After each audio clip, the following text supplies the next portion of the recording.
I'm Ashmita Chauhan, Innovation Ambassador, and it gives me immense pleasure to welcome you all to this enriching and insightful session organized by the Institution's Innovation Council and Department of Commerce of DAV College for Girls, Yamunanagar. Good morning everyone, I am Vani and it gives me immense pleasure to introduce you all to today's program. Today's session is based on a highly relevant and futuristic theme, leveraging AI and Industry 4.0 tools for innovation and entrepreneurial growth in the business environment of Haryana in a world where technology is reshaping industries every day. Such discussions not only inspire innovation but also prepare us for the future. Today, we are privileged to have with us the officiating principal of DAV College for Girls, Yamunanagar, and IIC President, Dr. Surinder Kaur, whose visionary leadership and constant encouragement always inspires us to explore new horizons. Ma'am, we are truly honored to have your support with us always. Next, we warmly welcome Mrs. Vivek Ma'am, Convener of Institution's Innovation Council. Ma'am has always been a guiding force behind innovative innovations and in our institutions also. Thank you for nurturing a culture of creativity and progress. We also extend our warm welcome to Dr. Meenakshi Saini, Program Convener and member of IIC. Your dedication towards academic enrichment and student empowerment is truly commendable, ma'am. We are grateful for your continuous support. We would also like to warmly welcome our program coordinator, Mrs. Nishi Grover. Ma'am, your efforts behind organizing such meaningful sessions ensure that students receive valuable exposure for your dedication. I also cordially welcome all the faculty members and our dear audience in this session. Now, moving forward to the most awaited part of today's session, introducing our esteemed resource person. We feel privileged to have with us Mr. Vishwadeep Sharma, a highly accomplished professional with vast experience in education, development and training. He is a SMARTS trainer associated with SEBI and National Center for the Financial Education and also served as the resource person with HIRD and NIRD, contributing significantly to capacity building and rural development.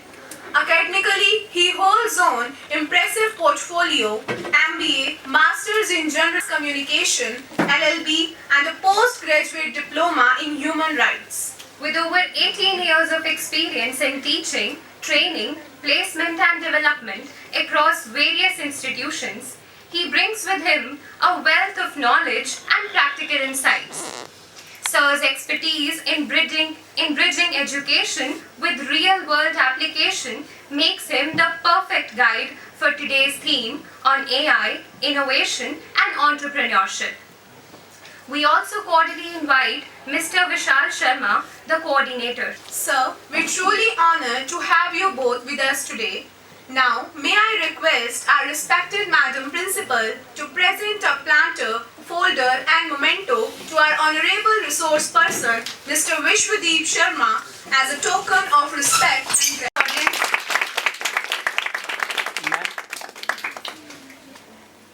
Yes, ma'am. I also request Principal Ma'am to kindly present a memento to him.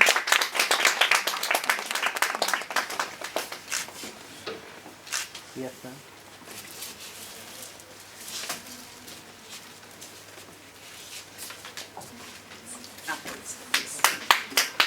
I request Principal Ma'am to kindly present a planter and a folder to Mr. Vishal Sharma. The claps must go on.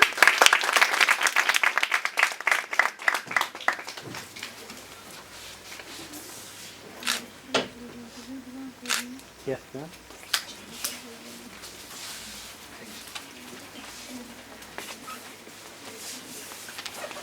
अब हमारे time में क्या होता था, हमारे time में ना जब हमने एमबीए किया हमें किसी ने नहीं इन चीज़ों के बारे में बताया भी इन्वेस्टमेंट क्यों इंपॉर्टेंट है, इन्वेस्टमेंट कहाँ करनी चाहिए। हमें कब समझ आई? जब हमने 5-7 साल कॉर्पोरेट में स्ट्रगल किया, उसके बाद रियलाइज हुआ यार पहले पता होता, आज से 10 साल पहले हम अपनी वेल्थ को कितना इंक्रीज कर लेते।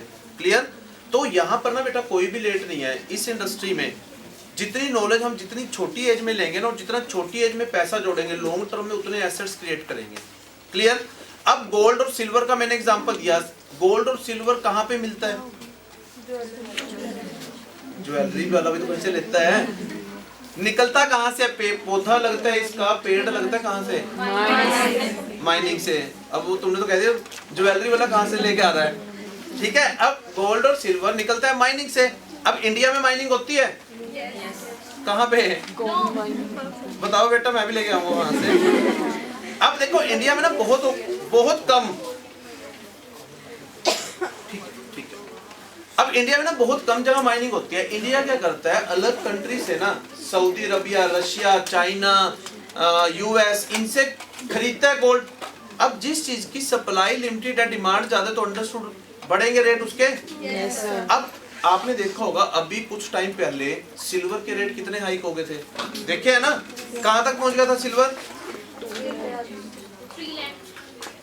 3 तक ही पहुंची है बेटा तो 4.10। ठीक है, 1 लाख से सीधा 4 लाख पहुंच गया था। क्यों पहुंचा? कभी सोचा हमने इस चीज के बारे में? देखो अब हमारे देश की 70% जनसंख्या ऐसी है जो बिलो मिडिल इनकम ग्रुप है ना? अब हर एक बंदा 1.5 लाख रुपए का गोल्ड तो नहीं ले सकता ना, तो वो इन्वेस्टमेंट प्रायोरिटीज चेंज होगी। सारे कहते हैं भी 1.5 लाख का तो हम आधा किलो चांदी ले लेंगे अगर 10 ग्राम गोल्ड नहीं आ रहा, तो सारे क्या है, सारे सभी चांदी में टूट पड़े भी खरीद लो। अब उसके रेट हो गए, बढ़ गए। अब क्या हुआ, इसके ना बहुत सारे फैक्टर्स होते हैं गोल्ड और सिल्वर के बढ़ने के। ठीक है ना? अब हमने देखा है भी चाइना सबसे बड़ा यूनिट है मैन्युफैक्चरिंग का। ठीक है, अब चाइना क्या करता है, चाइना चिप भी बनाता है, चाइना सारी चीजों की डेवलपमेंट करता है, और वहां पे चांदी यूज होती है। अब पिछले कुछ सालों से ना चाइना में मैन्युफैक्चरिंग यूनिट डाउन होगी, तो रिक्वायरमेंट कम होगी। ठीक है, अब क्या हुआ, सब लोगों ने ना इन्वेस्टमेंट गोल्ड और सिल्वर में ना पहले टाइम में कोई इन्वेस्ट नहीं करता था, ये तो अब हुआ। 19 दिसंबर के आसपास, दिसंबर में लगा लो, ये जो हमारे सिल्वर है ना 1 लाख रुपए था, और 29 जनवरी तक ये पहुंच गया 4,10,000। अब मैं मान लो इन्वेस्टर हूँ, मुझे 1 लाख के 4,10,000 मिल गए 1 महीने में, 2 महीने में, तो मैं बेच के निकलूंगा ना, प्रॉफिट हुआ। अब उस टाइम क्या हुआ, लोगों ने ना सारा सिल्वर बेचना स्टार्ट कर दिया। अब सिल्वर आ गया मार्केट में बल्क में, तो अंडरस्टूड है उसके रेट गिरे। क्लियर? क्योंकि भाई जो प्रॉफिट वाले पर्सन थे वो तो अपना प्रॉफिट बुक करके निकल गए, तो मार्केट क्रैश होगी सिल्वर की। Got it my point? ठीक है, लेकिन लॉन्ग टर्म में तो ये हमें प्रॉफिट देगी ही देगी ना। रीजन क्या है, हर एक घर में सिल्वर और गोल्ड के इन्वेस्टर है ना हमारे, समझ रहे हो बेटा ये चीज? तो ये हमारा एक बहुत अच्छा एसेट्स है इन्वेस्टमेंट का, तो गोल्ड और सिल्वर। अब इसके लिए हमारे देश में एक्सचेंज है, that is called NCDEX. NCDEX stand, और ये एक्सचेंज 2003 में स्टैब्लिश हुई इंडिया में, 92 में सेबी बना, तो इसको सेबी के अंडर कर दिया। ठीक है, अब आज की डेट में हमारे यहाँ कमोडिटी की 2 एक्सचेंजेस रन होती हैं। एक होता है बेटा MCX, MCX stand for multi commodity exchange, क्या कहेंगे? And second one is national commodity and derivative exchange. Clear? तो अब ना बेटा एक चीज समझो, अब ये एक्सचेंजेस का हमें पता चला। अब जैसे मैंने तुमसे पहला क्वेश्चन पूछा था, बीएससी क्या करती है? बीएससी किसको रिप्रेजेंट कर रहा है? सेंसेक्स को। देश की कितनी कंपनीज का इंडेक्स बन रहा है? 30। डन। एनएससी रिप्रेजेंट कितनी कंपनीज का इंडेक्स? 50। एक इसके अलावा हमारी एक्सचेंज है बेटा MSc. MSc stand for metropolitan stock exchange, क्या कहेंगे? इसके इस एक्सचेंज के अंदर क्या है, जितने भी हमारे देश में गवर्नमेंट और प्राइवेट बैंक्स हैं और जितने भी फाइनेंशियल इंस्टीट्यूशंस हैं वो एमएससी के अंदर आएंगे। याद रख लो, क्या क्या आएंगे? गवर्नमेंट, प्राइवेट बैंक्स और फाइनेंशियल इंस्टीट्यूशंस। क्लियर? अब ये एमएससी है, ये 3 एक्सचेंजेस तो होगी सिक्योरिटी मार्केट को रन करती है, और 2 एक्सचेंजेस हमारी कमोडिटीज को। कमोडिटीज में कौन कौन सी बताई है मैंने? NCDEX and MCX. क्लियर है यहाँ तक? तो ये 5 एक्सचेंजेस का स्ट्रक्चर है। ये देखो, ये स्ट्रक्चर यहाँ पर क्लियर है। डन है बेटा? समझ आ गया ये चीज? ठीक है। अब हमें थोड़ा सा समझ आया कि भी सिक्योरिटीज और कमोडिटीज में फर्क क्या होता है और कमोडिटीज कितनी तरह की होती है। वो मैंने दो टाइप्स तुम्हें बताई, कौन कौन सी? एग्रीकल्चर और नॉन एग्रीकल्चर। डन। अब यहाँ तक हमें सभी को क्लियर है। अब ना बेटा एक टॉपिक आता है इसमें, डेरिवेटिव्स का नाम सुना है? Yes yes. क्या होता है बताओ मुझे। जिन एसेट्स की वैल्यू अंडरलाइंग एसेट के बेस पे प्रेडिक्ट करते हैं। Very good. डेरिवेटिव कॉन्ट्रैक्ट क्या है? बेसिकली वो कॉन्ट्रैक्ट होता है जिसमें हम फ्यूचर और ऑप्शंस। बरोबर, शाबाश। क्या होता है बेटा? बोलो बोलो जी, बहुत अच्छा बोल रहे हो। वो कॉन्ट्रैक्ट होता है जिसमें डेरिवेटिव और अंडरलाइंग एसेट से रिलेटेड सारी चीजें लिखी होती है कि हम स्वैप के बेसिस पे वैल्यू लेंगे या फिर फ्यूचर के या ऑप्शन के बेस पे। ठीक है, गुड। ये हमारी टाइप्स भी हो गए। यस। ठीक है। अब डेरिवेटिव क्या है? It is the contract between buyer and seller, simple way में अगर मैं कहूँ। ठीक है। और बेसिक्स में हम स्टार्ट करते हैं। डेरिवेटिव हमें पता चला, जैसे इन्होंने टाइप्स की बात की, 4 तरह के बेटा कॉन्ट्रैक्ट होते हैं। कौन कौन से? पहला कौन सा है? Forward, future, options and last one is swap. ठीक है। अब फॉरवर्ड कॉन्ट्रैक्ट क्या होता है? फॉरवर्ड कॉन्ट्रैक्ट मींस हमारे देश में सेबी कब आया? 1992। एनसीडीएक्स कब आई? 2003। अब ना एक चीज देखो, अब एनसीडीएक्स तो आई 2003 में, लेकिन लोग उससे पहले भी तो कॉन्ट्रैक्ट चलते थे ना देश में।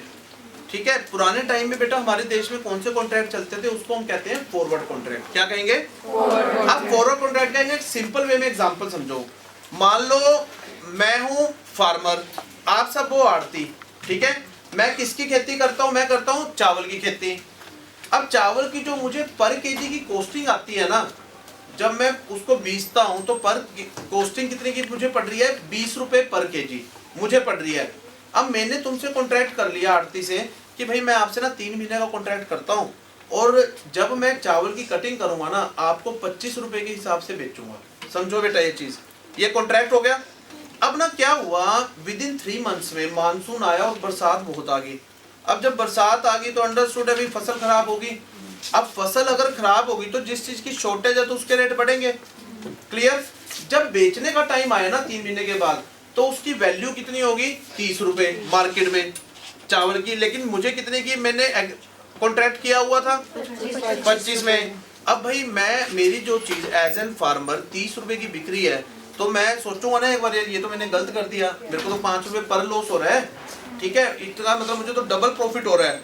तो बट मैं क्या करूंगा, मैं आड़ती को कहूंगा यार देखो आपसे ना मैंने 25 रुपए का कॉन्ट्रैक्ट किया, बट 30 रुपए मार्केट वैल्यू है, आप इसको ना 29 में आप ले लो, चलो कोई बात नहीं। वो कहेगा नहीं जी मैंने तो ना 25 रुपए में ही लेना है क्योंकि आपने मेरे से कॉन्ट्रैक्ट किया हुआ है।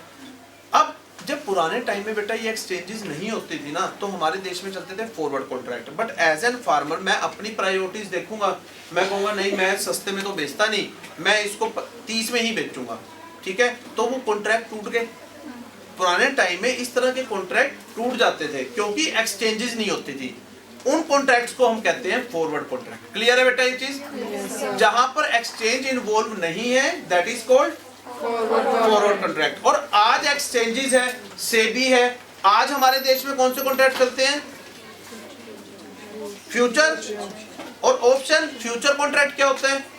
अब देखो same rule, same example, last वाला 20 वाली चीज 25 में मैंने कर लिया कॉन्ट्रैक्ट। अब मार्केट में जो मर्जी सैचुरेशन आए, अप एंड डाउन हो, मेरी 20 वाली चीज 25 में ही बिकेगी क्योंकि एक्सचेंज इन्वॉल्व है बीच में। क्लियर है बेटा? जहां पर एक्सचेंज इन्वॉल्व है that is called future contract. Done है future. And third one is option. सुना ऑप्शन क्या होता है? बोलो बोलो शाबाश, मैम भी बोल रहे हैं। क्या होता है बेटा ऑप्शन? चलो अब समझ लो इसको भी, हमें फ्यूचर क्लियर है ना? अब ना ऑप्शन कॉन्ट्रैक्ट समझो। 2 तरह के ऑप्शन कॉन्ट्रैक्ट होते हैं, एक होता है बेटा कॉल ऑप्शन, एक होता है पुट ऑप्शन। कॉल को रिप्रेजेंट करते हैं सीई से। किससे? C stand for call European. Put को रिप्रेजेंट करते हैं पी से, पुट यूरोपियन। क्लियर? सी और पी क्लियर है? अब ना एक चीज देखो, एक एग्जांपल से समझो ये भी। मान लो आज एक शेयर की वैल्यू है 250 रुपए। ठीक है। मुझे 100 शेयर खरीदने हैं तो कितना पैसा चाहिए बेटा? अगर 250 रुपए का एक शेयर है, 2 शेयर खरीदने हैं तो कितना पैसा चाहिए?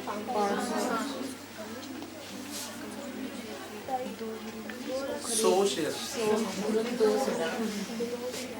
कितने चाहिए? 25। अब मैं कहता हूँ भी मेरे पास ना 25,000 नहीं है, मेरे पास तो 2500 रुपए हैं। क्या मैं अगर करियाने की दुकान से 2500 रुपए दूं उसको, 25,000 का सामान दे देगा मुझे? नहीं देगा।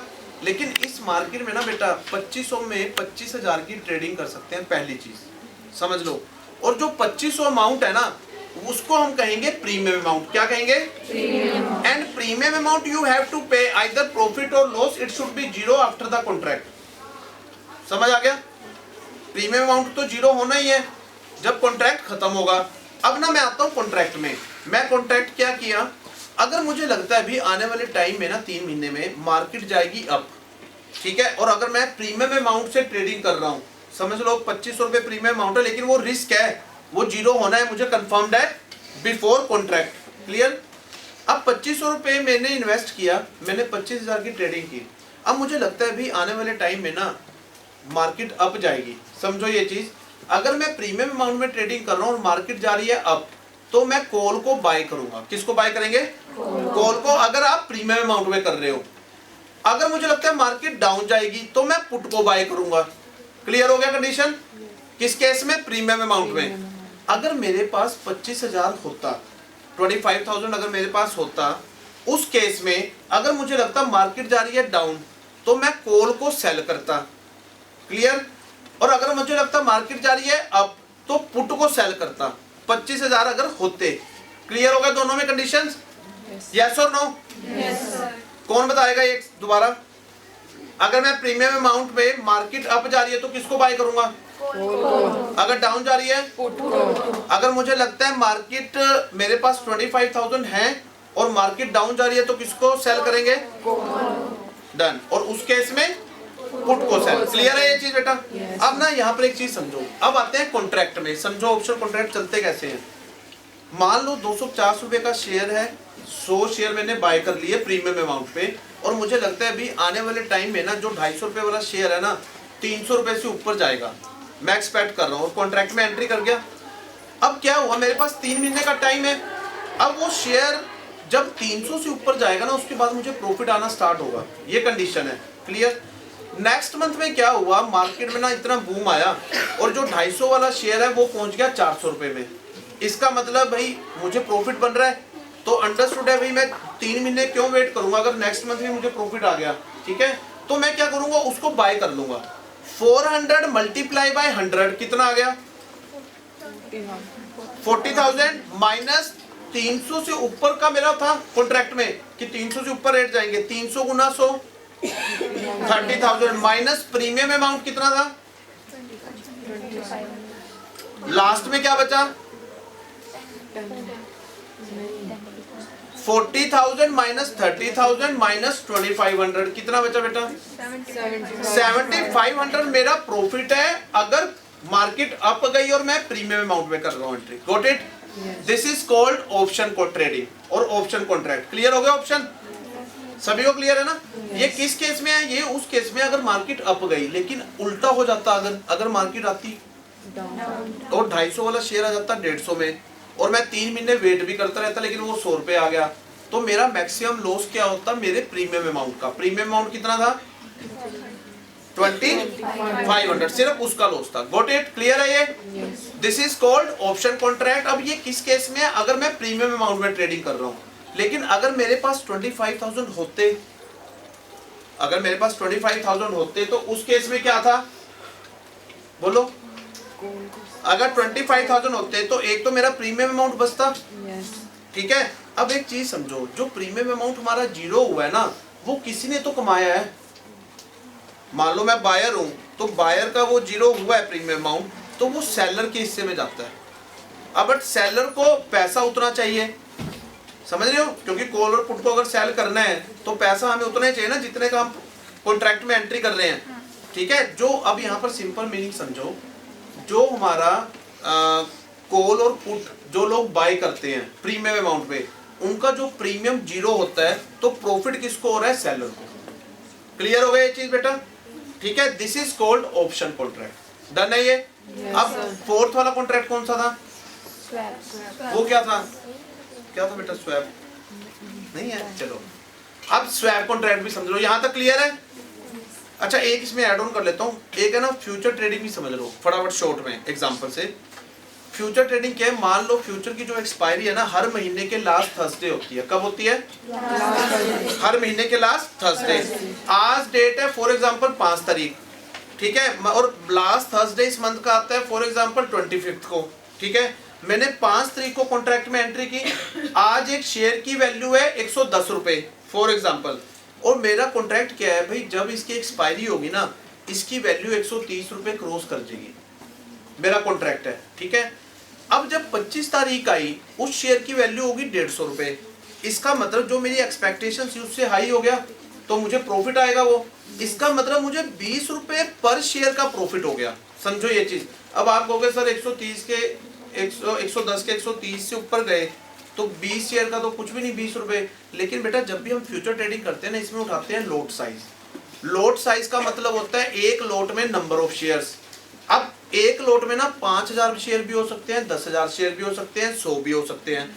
अब किस कंपनी के लॉट में कितने नंबर ऑफ शेयर होंगे वो एक्सचेंज डिसाइड करती है। क्लियर है बेटा यहाँ तक?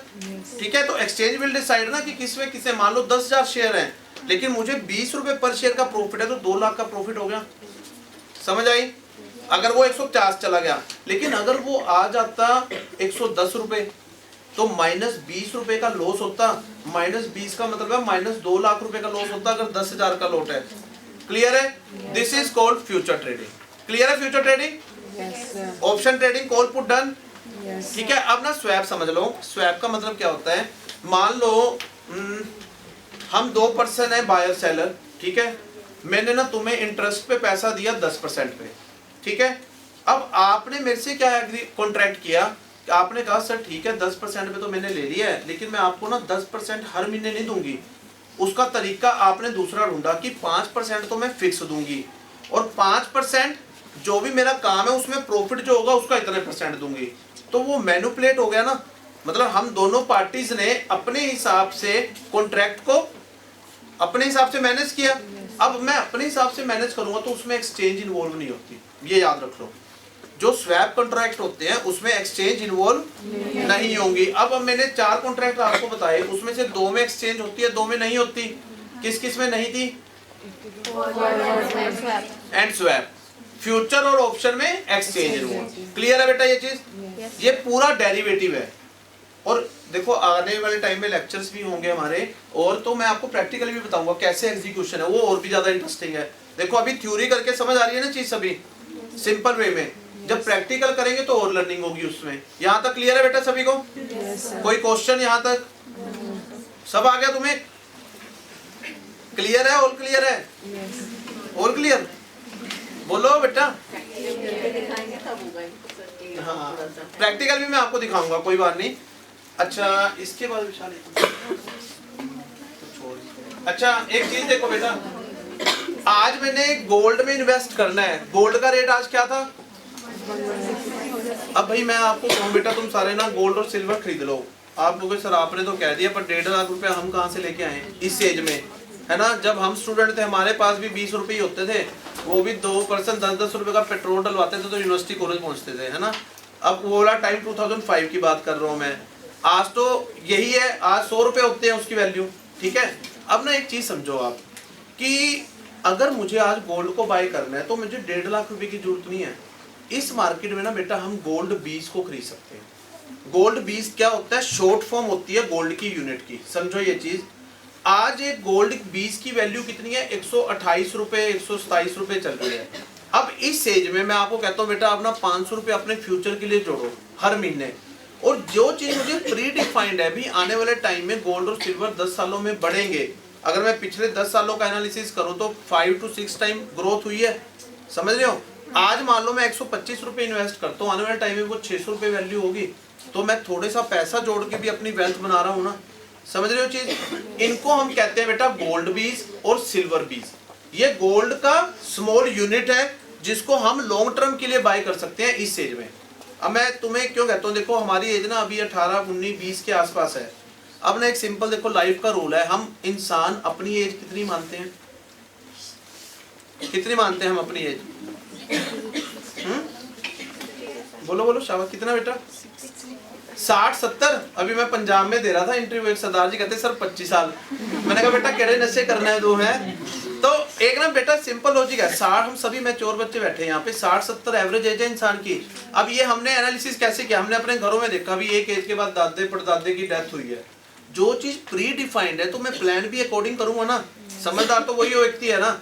अब यार तुम्हारे 20 साल तो पढ़ाई में खत्म हो गए, 40 साल में तुमने पैसा भी जोड़ना है, तुमने सपने भी पूरे करने हैं, और अपने क्या पेरेंट्स के पहले सपने पूरे करने हैं, तो उसके लिए एक्स्ट्रा एफर्ट एक्स्ट्रा नॉलेज लेनी पड़ेगी ना, गेन करेंगे, समझ रहे हो। और एक जो इस देश में हम रहते हैं, कभी सुना है तुमने कोई बंदा भूख के कारण मर गया हो? यहाँ कभी सुना है हमने? हमारे यहाँ गुरुद्वारे, मंदिर, भंडारे, लंगर खा के सारी उम्र 60 साल जी लेंगे। तो जीना थोड़ी चैलेंज है यहाँ पे भाई। जो काम नहीं भी करता ना, मान लो भिखारी है, भिखारी भी भीख मांग के अपनी फैमिली को पाल लेता है इंडिया में, है ना, और वो भी 70 साल जी रहा है और हमने भी 70 साल जीना। तो उसमें और हमारे में डिफरेंस है ना। हम एक अच्छी फैमिली से बिलोंग करते हैं, हम एक एजुकेटेड है और हमने अपने दम पे करना है जो करना है लाइफ में। तो उसके लिए एक्स्ट्रा एजुकेशन और नॉलेज मस्ट है ना हमारे लिए। अब देखो बेटा, इस एज में मैं तुम्हें बता रहा हूँ, हमें किसी ने गाइड नहीं किया। जब हम ग्रेजुएशन थे ना, मेरी तो BSc थी, अब मेरी MBA में स्ट्रीम थी मार्केटिंग और HR, पढ़ा मैं 10 साल से फाइनेंस रहा हूँ, ठीक है। तो लाइफ में ना एक चीज हमेशा ध्यान रखना, जो बंदा इंडिया में जितना मल्टीटास्किंग है उतना पैसा कमा रहा है, जो बंदा जितना मल्टीटास्किंग है। और आप ना ये रियलाइज करोगे, आज देखो हम BCom करेंगे, MCom करेंगे, MBA करेंगे, वटएवर जो भी कोर्सेज करेंगे, हो सकता है हमारी उस सेक्टर में जो भी ना लगे, तो सेकंड ऑप्शन लाइफ में होना चाहिए ना, समझ रहे हो चीज। हमेशा ना मल्टीटास्किंग बनो। अगर मल्टीटास्किंग इंडिया में हो ना, आप इजीली सर्वाइव करोगे। और देखो मैं ना पंजाब हरियाणा में मेरे इतने सेमिनार होते हैं, मैं ना सिर्फ एक सरदार जी ने ना मुझे बहुत बढ़िया बात बोली, किसी कॉलेज के प्रोफेसर थे, कहते सर पंजाबी में उन्होंने कहा सर मैं एक गल जानना, जिन्हों कमान का तरीका है ना उनके वास्ते इहो अमरीका है, और जिसको तरीका नहीं है ना बेटा, अमरीका से भी वापस आ गया ना 50 लाख लगा के। इसलिए अपने स्किल्स नॉलेज में ना इस एज में मेहनत कर लो, ये बेस्ट एज है। जिस बंदे ने सेट होना है वो 18 से 23 में हो जाता है। प्रैक्टिकल बता रहा हूं बेटा आपको, जिस बंदे ने 25 साल की एज वेस्ट कर दी ना, वो सारी उम्र ही 10-15 के चक्कर में घूमता रहेगा। और इसके लाइव एग्जांपल तुम अपने जानकारों में देख लो, अपने गांव में देख लो, पढ़े लिखे बेरोजगार घूम रहे हैं ना, MA करके, B.Ed करके, B.Tech करके, पॉलिटेक्निकल करके। ऐसा नहीं है उन्होंने पढ़ाई नहीं की, स्टडी तो सभी के पास है, डिग्री भी सभी के पास है, लेकिन फिर भी जॉब नहीं है। क्योंकि जब हमने जॉब करने का टाइम था, उस टाइम की वैल्यू नहीं जानी। हम मैनेजमेंट में पढ़ते हैं ना, time value of money. What does it mean?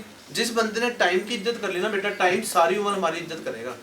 और प्रैक्टिकल बता रहा हूँ, देखो हमसे लोग साइबर फ्रॉड करके पैसा लूट सकते हैं, लूटते हैं ना, ऑनलाइन फ्रॉड होते हैं।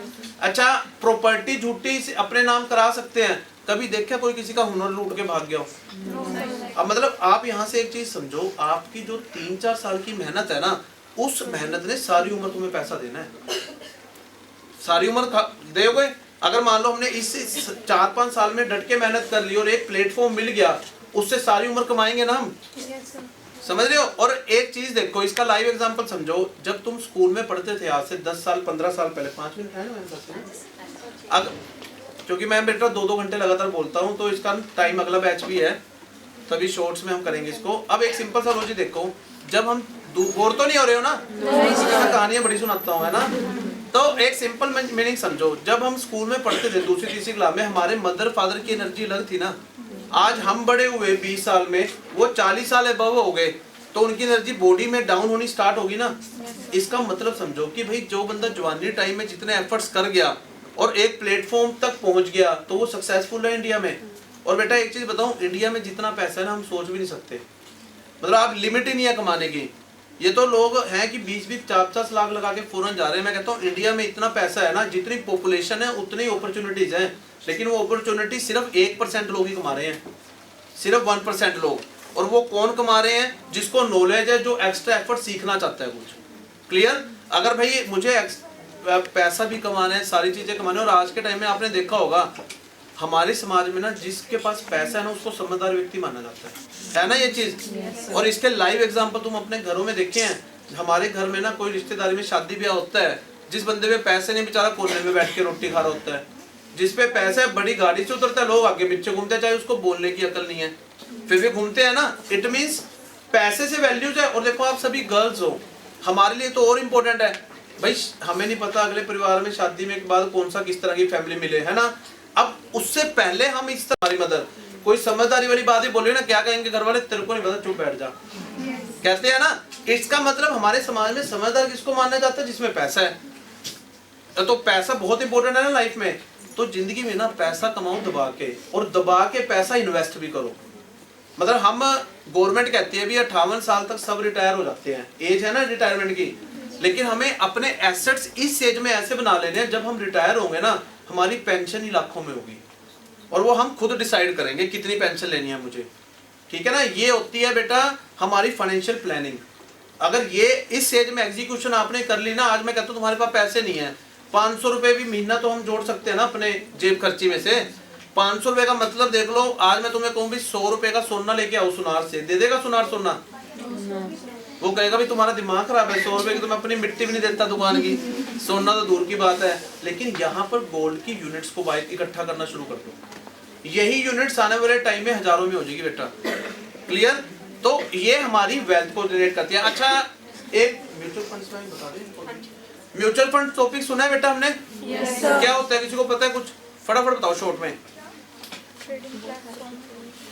बोलो। म्यूचुअल फंड टीवी पे ऐड सुनी है? yes, क्या होता है? एसआईपी सुना है? yes, एक लाइन बोली जाती है, it is the subject to market risk. What does it mean? Risk है, डन। और मार्केट रिस्क क्या मार्केट रिस्क है बेटा? सर अकॉर्डिंग टू मार्केट होता है, अगर मार्केट ऊपर जाएगी तो हमारा इन्वेस्टमेंट मतलब हमें ज्यादा पैसा मिलेगा, और अगर कम होगी तो हमें कम पैसा मिलेगा। मतलब रिस्क है, बेकार है ना? नहीं सर बेकार नहीं है, मतलब फिर प्रॉफिट कैसे कमाएंगे इसमें?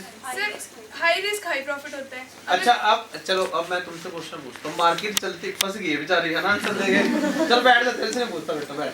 अब ना मार्केट देखो, मार्केट चलती कैसे है, कैसे चलती है? जिग-जैग देखी होगी तुमने, है ना। अब यहाँ पे कमाएगा कौन व्यक्ति? अब शेयर्स में तुम विदाउट नॉलेज जाओगे तो जितना पैसा है वो सारा जीरो होगा। सेबी कहता है भाई 95% लोगों का लॉस इस मार्केट में होता है। सेबी का डाटा है बेटा, ये जो ऑप्शन ट्रेडिंग करते हैं 95% लोगों का लॉस होता है इस मार्केट में। तो कितनी रिस्की है ये मार्केट, ठीक है, विदाउट नॉलेज।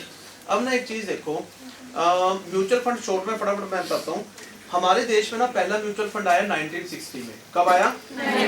91 में सबसे बड़ा फ्रॉड हुआ हर्षद मेहता केस का म्यूचुअल फंड में इंडिया में, ठीक है। जिसके बाद 92 में सेबी को बना दिया गवर्नमेंट ने कि एक रेगुलेटर तो होना, कोई कम से कम कल कोई फ्रॉड करती है कंपनी तो कौन रिस्पॉन्सिबल है, क्लियर। अब आज की डेट में समझो ये चीज, जो कंपनी म्यूचुअल फंड बेचती है ना उन कंपनीज को हम क्या कहेंगे? AMC. AMC stand for asset management company. क्या कहेंगे? Asset management company. इंडिया में राइट नाउ 44 एएमसी हैं आज की डेट में, क्लियर। अब एक चीज देखो, मान लो जब भी कोई कंपनी म्यूचुअल फंड मार्केट में निकालती है ना, मान लो 2005 में या 2006 में, आज से 20 साल पहले किसी भी XYZ कंपनी ने म्यूचुअल फंड निकाला, एक NAV की value, NAV stand for net asset value, सुना है NAV? ठीक है। नेट एसेट वैल्यू का मतलब क्या हुआ? जब भी कोई कंपनी म्यूचुअल फंड मार्केट में निकालती है तो एक NAV की वैल्यू ना 10 रुपए से स्टार्ट होती है, ये समझ लो, ठीक है। Right now 2026 is going on. अगर मान लो 2006 में म्यूचुअल फंड स्टार्ट हुआ तो एक NAV की वैल्यू थी 10 रुपए, आज 20 साल बाद कितनी होगी? 100 रुपए, फॉर एग्जाम्पल। अब मैं कहता हूँ भाई मैं ना म्यूचुअल फंड में दो तरीके से, बेटा बात नहीं लास्ट में, म्यूचुअल फंड में दो तरीके से इन्वेस्ट कर सकता हूँ। पहला क्या होता है बेटा? Lump sum amount. लमसम अमाउंट मैं कहता हूँ मेरे पास 50,000 पड़ा है, 50,000 मैंने म्यूचुअल फंड में डाल दिया, ठीक है। 100 रुपए NAV रेट है, तो कितनी NAV बाई की? 50,000 इन्वेस्ट किया, 100 रुपए एक NAV का रेट है, कितनी NAV बाई की? 500। आज डेट क्या है? 17 फेब। 17 फरवरी को मैंने ना 1000 रुपए इन्वेस्ट, 50,000 इन्वेस्ट किया और 500 NAV खरीद ली। लेकिन 18 फरवरी को ना कुछ ऐसा युद्ध हुआ मार्केट में, या किसी कंट्री का युद्ध हुआ, मार्केट एकदम क्रैश हो गई, ठीक है। मार्केट जब क्रैश हुई ना तो जो NAV 100 में मैंने खरीदी थी वो आ गई 20 रुपए में। अब अंडरस्टूड है, अभी 50,000 की वैल्यू 10,000 रहेगी, ठीक है। अब एज ए लेमैन अगर हमें नॉलेज नहीं है तो मैं क्या सोचूंगा? मैं सोचूंगा यार मेरे तो 10,000 रह गए हैं, अब ये भी जीरो ना हो जाए तो निकलवा लेता हूँ ये, ठीक है। अगर मैंने निकलवा लिए तो डैम श्योर है -40,000 का लॉस हो गया, ठीक है। अगर मेरे को नॉलेज थी इस मार्केट में, वो युद्ध चला 6 दिन इंडिया पाकिस्तान का, मिसाइलें फेंकी और उसके बाद सीज फायर हुआ। जब सीज फायर हुआ ना, जहां मार्केट गिरी वहीं से दोबारा अप होगी जहां से गिरी थी, तो 10,000 की वैल्यू दोबारा 50,000 होगी। समझ आ रही है चीज? लेकिन it will take time, patience चाहिए हमें। लेकिन अगर वो रशिया यूक्रेन जैसा युद्ध होता, वो तो 3 साल से चल रहा है, ठीक है, तो हमें पेशेंस रखना पड़ेगा उसके लिए, ठीक है। फिर इसका ना एक अल्टरनेट आया SIP। SIP फुल फॉर्म क्या होती है? What does it mean? SIP is the part of mutual fund। अब मैं आपको कहता हूँ बेटा आप सब ना म्यूचुअल फंड में सिप करो स्टार्ट। अब आप कहते हो सर हम तो 50,000 नहीं, हम तो 1,000 रुपया हर महीने पैसा जोड़ सकते हैं। अब 1,000 रुपए की आपने सिप स्टार्ट की, 100 रुपए NAV रेट चल रहा है, तो कितनी NAV बाई की 17 फरवरी को? 100 रुपए NAV रेट है, 1000 की SIP स्टार्ट की, 10। अब जब हम SIP करते हैं ना बेटा, हर 16 या 17 तारीख को, आज मैं करता हूं तो 17 मार्च को दूसरी किस्त जाएगी। हर महीने हम किस्त भरेंगे और मेरा माइंड सेट है मैं 20 साल से पहले नहीं निकलवाऊंगा, जो मर्जी हो जाए, ठीक है, समझो ये चीज। आज 17 फरवरी को 100 रुपए की NAV थी, 10 मुझे मिली, लेकिन 18 फरवरी को मार्केट क्रैश हुई, कोई युद्ध हुआ और 20 रुपए NAV आ गई। इसका मतलब 1000 रुपए की वैल्यू 200 रहेगी, लेकिन 17 मार्च को मैं दोबारा 1000 रुपए इन्वेस्ट करूंगा, उस टाइम जो प्रेजेंट वैल्यू ऑफ NAV चल रही होगी वो मुझे मिलेगी, समझो। अब नेक्स्ट मंथ तक चल रही है 20 रुपए, पहली बार 100 रुपए की एक चीज थी तो 10 मिली, अगली बार 20 रुपए की एक चीज है तो कितनी मिलेगी? कितनी मिलेगी?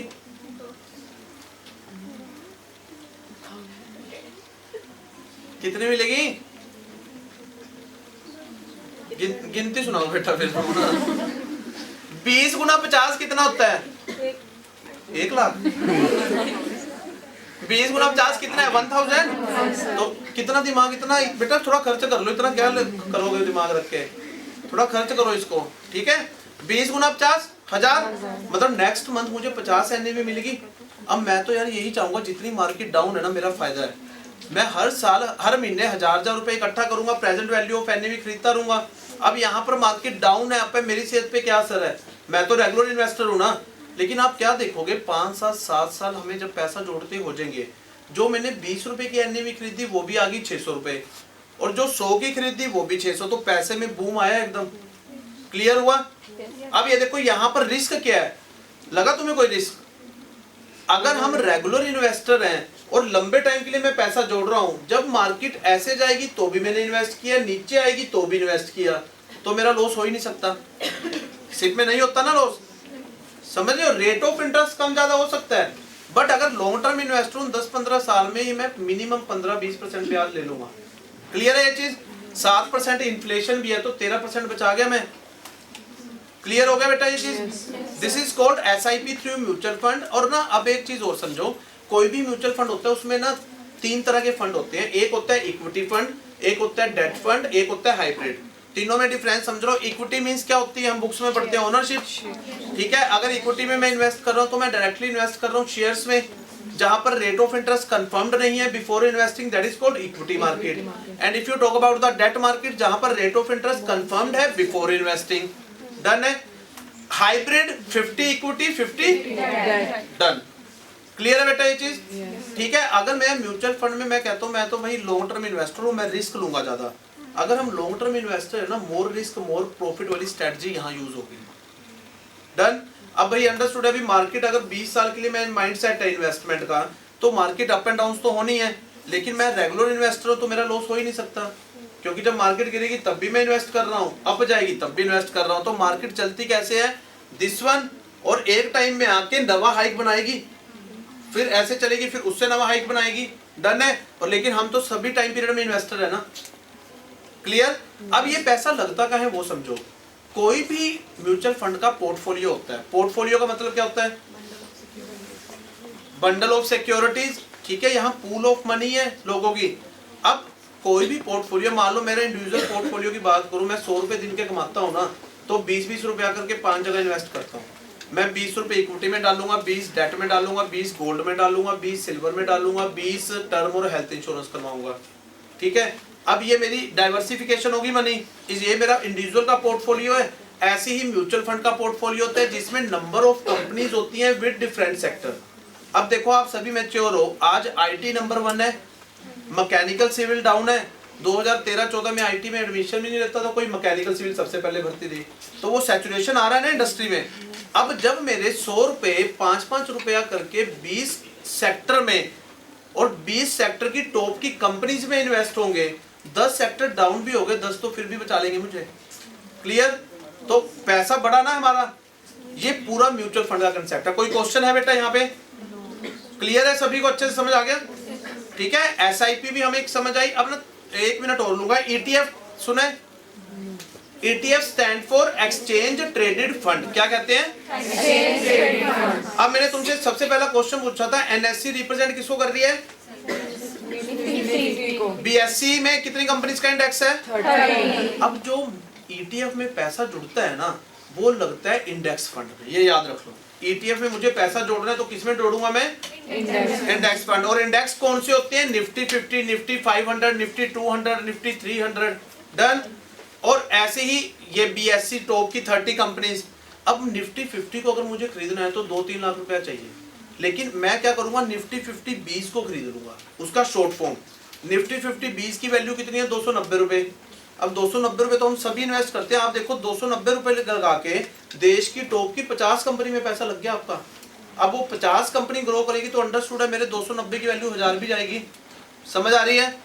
ठीक है, आज मान लो टाटा है, अंबानी है, अडानी है, ये टॉप की 50 में आते हैं, कल इनको लॉस हो जाए तो जो 51, 52, 53 वाली कंपनी है वो टॉप 50 में आएंगी।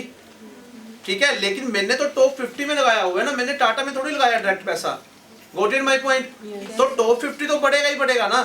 अगर एक इंडिविजुअल कंपनी का लॉस होता है तो मेरी सेहत पे क्या असर है? बिकॉज मैंने टॉप 50 को बाय किया। That is called ETF। Done. ऐसी ही गोल्ड ETF और सिल्वर ETF, जो मैंने तुम्हें बताया कि गोल्ड बीज लो, सिल्वर बीज लो, ये भी ETF है। अब म्यूचुअल फंड और ETF में डिफरेंस समझो शॉर्ट में। म्यूचुअल, हमारे देश में मार्केट कितने दिन चलती है? 5 days, Monday to Friday. Timing क्या है? 9:15 to 3:30 सिक्योरिटी मार्केट, और 9 बजे स्टार्ट हो जाती है कमोडिटी, और रात को 12 बजे तक चलती है। ठीक है, अब ना एक चीज समझो, मान लो इस वक्त टाइम हुआ है 12 बज गए हैं, मैं 12 बजे इन्वेस्ट कर रहा हूँ, मुझे लगता है म्यूचुअल फंड में सिप करता हूँ। ठीक है, अब मुझे सिप में अगर इन्वेस्ट करना है ना, जब मैं इन्वेस्ट किया मैंने 12 बजे, तो मुझे जो NAV रेट अलॉट होगा ना, जब मार्केट बंद होगी 3:30 बजे, उस टाइम जो NAV रेट चल रहा है उस म्यूचुअल फंड का, वो मुझे मिलेगा। क्लियर? ETF में जो NAV रेट मिलता है वो मिलता है रियल टाइम। जो मान लो अभी 11 बजे चल रहा है, 12 बजे चल रहा है, 1 बजे चल रहा है, वही मुझे अलॉट हो गया। क्लियर है पहला डिफरेंस?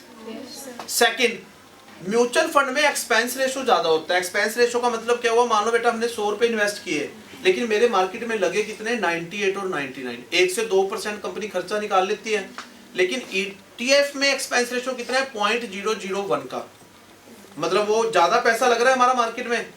समझ आ रही है? ठीक है। तीसरा, म्यूचुअल फंड में एग्जिट लोड होता है।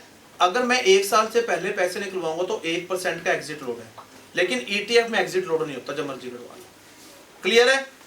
ये 3 डिफरेंस है म्यूचुअल फंड और ETF। समझ आ गया बेटा? ETF complete. इंडेक्स फंड हमें याद रखना है, गोल्ड ETF, सिल्वर ETF, बहुत सारे ETFs हैं। अब तुम्हें लगता है भी आने वाले टाइम में प्रॉपर्टी सेक्टर उठेगा, तो एक REIT ETF है, वो रियल स्टेट का ETF है, उसको भी खरीद सकते हैं हम। अब रियल स्टेट में तो लाखों करोड़ों रुपया चाहिए, लेकिन हमारे पास नहीं है, तो मैं REIT का एक रियल स्टेट का शेयर खरीद लूंगा। क्लियर है बेटा ये चीज? ये भी ETF है। कोई क्वेश्चन है यहाँ तक किसी का? अच्छे समझ आ गया? शॉर्ट में फटाफट हम करते हैं। बैक में क्या क्या किया है हमने? सिंपल एंड कंपाउंड इंटरेस्ट पता है सभी को? क्या होता है? क्या होता है बेटा? तुम्हें तो डेरिवेटिव्स तक आ गया, ये तो सिंपल एंड कंपाउंड है। क्या होता है? सिंपली में सेम इंटरेस्ट मिलता है हर साल, और आई थिंक कंपाउंड में हम अच्छा, रूल ऑफ 72 सुना है? सुने? क्या होता है रूल ऑफ 72 बेटा? अब यहाँ पर एक चीज देखो, फटाफट शॉर्ट में समझो। इंटरेस्ट रेट तुम्हें क्लियर है? Simple and compound. डन है? अब मैं कहता हूँ भाई मैंने ना 100 रुपए बैंक में जमा किए, 10% है साल का ब्याज। ठीक है, तो बैंक क्या करेगा? 5 साल 100 रुपए पे 10% ब्याज लगाएगा। That is called simple interest. And if you talk about the compound, 100 के 110 हुए, अगले साल 110 पे 10, 121, तीसरे साल 121 पे 10, 132 ब्याज पे ब्याज। अब मैं आपको कहता हूँ भी मैंने ना 100 रुपये इन्वेस्ट किया, 12% है साल का ब्याज, कितने साल में हमारे पैसे डबल होंगे 100 के? तो अगर हम कंपाउंड इंटरेस्ट लगाएंगे कितने साल में डबल होगी अमाउंट, फटाफट बताओ। 100 रुपये जमा किए, 12% साल का ब्याज है और कंपाउंड इंटरेस्ट लगाते हैं, तो कितने साल में पैसा डबल है? चलो दिमाग खर्च ना करो, रख लो संभाल के, है ना, समझ लो फॉर्मूला समझो। रूल ऑफ 72 हमें क्या कहता है? अगर if you have a rate of interest then you will get number of year, and if you have a number of year then you will get rate of interest, both are reciprocal to each other. And how it can be use, जैसे मैंने कहा था भी 100 रुपए जमा किए, 12% साल का ब्याज, अब मुझे ये निकालना है कितने साल में पैसा डबल है, तो 72 divided by rate of interest. Rate of interest कितना है? 12, कितना आएगा? 6 साल में डबल है। क्लियर? अगर 18% साल का इंटरेस्ट है तो कितने साल में पैसा डबल? 4 ईयर। 18 का पहाड़ा, 18 दूनी 36, 18 दिए 54, 18 चौके 72। ठीक है, अब मैं कहता हूं भी मेरे पैसे ना 3 साल में डबल हो गए, कोई पर्सन कहता है, तो हमें ये निकालना है साल का कितना परसेंट ब्याज लगा उस बंदे के पैसे 3 साल में डबल हो गए। Same rule is applicable, 72 divided by number of year, कितना आया? 72 डिवाइडेड बाय 3 कितना आएगा बेटा? 24। इसका मतलब 24% रेट ऑफ इंटरेस्ट है, तो 3 साल में डबल है। क्लियर है? This is called rule of 72। अब याद रहेगा ना, ये सिंपल और कंपाउंड भी आगे हमें निकालना। और इन्फ्लेशन रेट कंट्री का कितने? डेरिवेटिव्स किसको कहते हैं? कितने टाइप्स हैं कॉन्ट्रैक्ट के? कौन कौन से? किन कॉन्ट्रैक्ट में एक्सचेंज इन्वॉल्व नहीं होती? किसमें होती है? कॉल। अगर मार्केट अप जा रही है और मुझे खरीदना है प्रीमियम अमाउंट में, ठीक है, तो अगर मार्केट अप जा रही है तो किसको खरीदूंगा? अगर डाउन है और पुट को सेल करना है तो मार्केट ऊपर जाएगी नीचे जाएगी? डन हो गए, रट्टे मार लिए तुमने सारे, है ना। चलो गुड, अब क्लियर है ये ऑप्शन?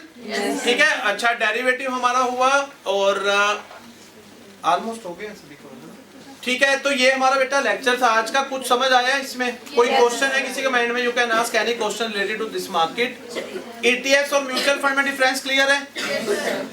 हाँ, एक और चीज, लास्ट पॉइंट, एक बेटा ये भी देख लो, तुम्हारे काम आने वाली चीज है।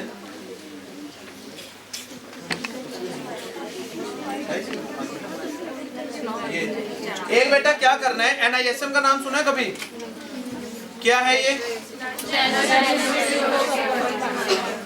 अच्छा, क्या करता है ये?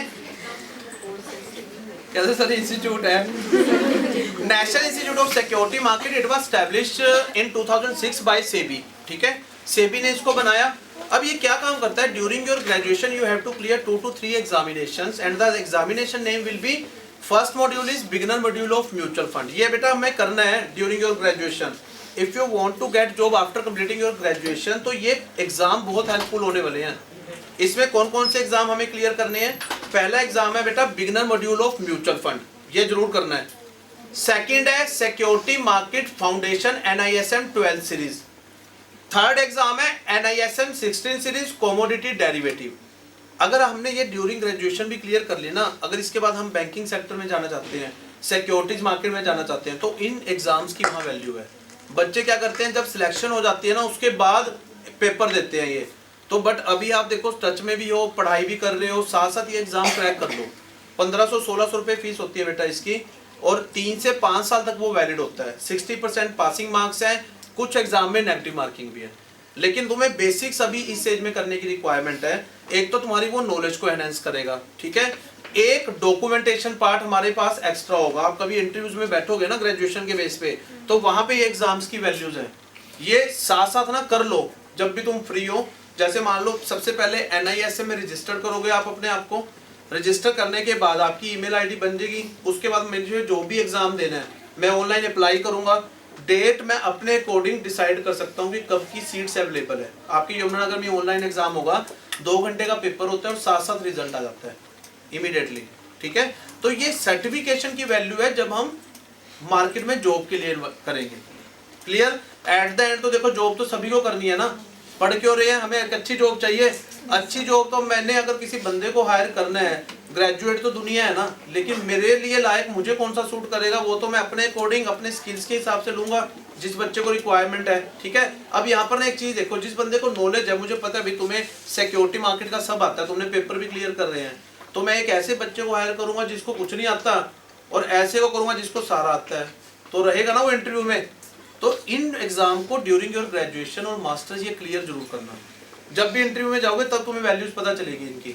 ठीक है, तो NISM के कुछ फ्री के कोर्सेज भी आते हैं, वो भी मैं आपकी फैकल्टीज को टाइम टू टाइम अपडेट कर देंगे, जिसमें ई सर्टिफिकेशन भी होती है फ्री ऑफ कॉस्ट। ठीक है, वो जब होंगे स्टार्ट मैं I will inform you, may be next financial year में होंगे वो, मार्च के बाद, तो वो भी हम देख लेंगे एक बार, अगर जैसे होता है तो वो भी हम प्लान आउट करेंगे। यहाँ पे कोई क्वेश्चन है बेटा किसी के माइंड में, और कोई भी क्वेश्चन, और I expect from your side तुम 5 क्वेश्चन तो पूछोगे, इतने इंटेलिजेंट बच्चे बैठे हैं यहाँ पे। है बेटा कोई क्वेश्चन? कोई भी नहीं है? बस तुम कह रहे हो सर पेंडा छोड़ो हमारा, छोड़ो हो गया 2 लेक्चर, है ना? कुछ नहीं है क्वेश्चन बेटा? तो ये जैसे बच्चे BSc या NSc में अगर जॉब्स करना चाहते हैं इन स्टॉक मार्केट, तो उसके लिए क्या प्रोविजन है, क्या है? उसके लिए क्या रहता है मैम, देखिए BSc और NSc तो एक्सपीरियंस पर्सन को हायर करती है अगर हम डायरेक्टली एक्सचेंज में अप्लाई करते हैं। ठीक है, लेकिन इनिशियली स्टेज पे आप अपनी जॉब सिक्योरिटी मार्केट में करना चाहते हो, तो ये एग्जाम्स की वहाँ वैल्यूज है।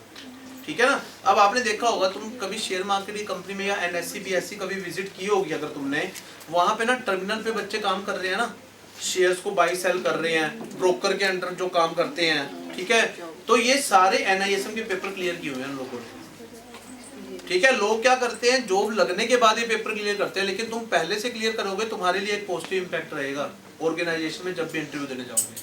क्लियर है बेटा ये चीज? ठीक है, तो NISM की 2 वैल्यूज है हमारी इसमें। कोई और क्वेश्चन? अपनी ट्रेडिंग भी कर सकते हैं बच्चे। हाँ, अपना काम भी तुम स्टैब्लिश कर सकते हो बेटा। और आज के टाइम में तो देखो तुम फाइनेंस से रिलेटेड है सभी बच्चे, म्यूचुअल फंड डिस्ट्रीब्यूटर का पेपर दे सकते हो, अपना कोड ले सकते हो, अपना काम खुद स्टैब्लिश कर सकते हो। और आने वाले बेटा 20 साल इस मार्केट के हैं। अभी इंडिया में सिर्फ 7% लोग इन्वेस्टर हैं, और वर्ल्ड की सबसे स्ट्रॉन्ग इकोनॉमी किस कंट्री को मानते हैं हम? कौन सी स्ट्रॉन्ग इकोनॉमी?